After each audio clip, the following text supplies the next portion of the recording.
What's better than a cat sitting in prison? Well, an incredibly buff cat sitting in prison, of course. And coincidentally, this one has an ability that can be used to create one of the most potent one-shot builds in the game. The game's called Roulette Dungeon, and this is the demo you can play for free on Steam, so please go play it if you want to join in on the shenanigans that are about to unfold before your very eyes.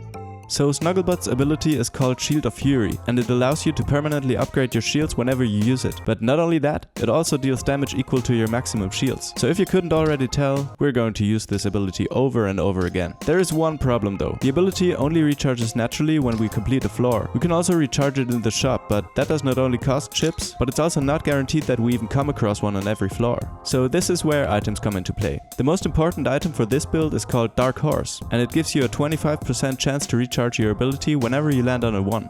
The second item that is integral for this run is the Cheap Watch. When placing no bet and landing on a 0, it fills the HP and shields up to 100% for you as well as your current opponent.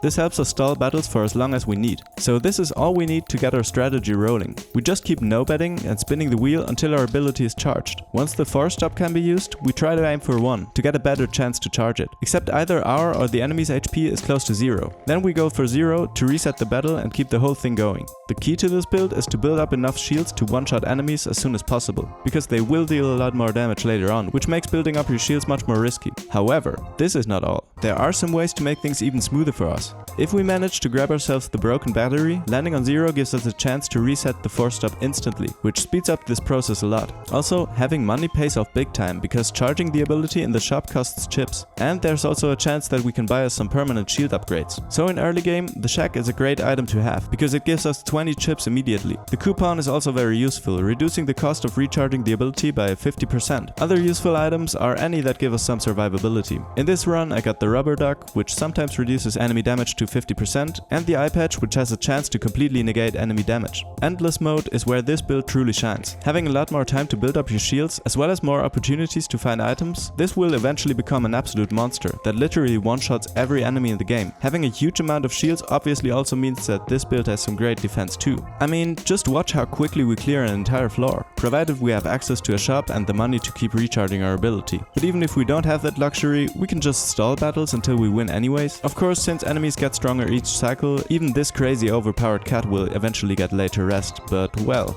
he had a damn good run.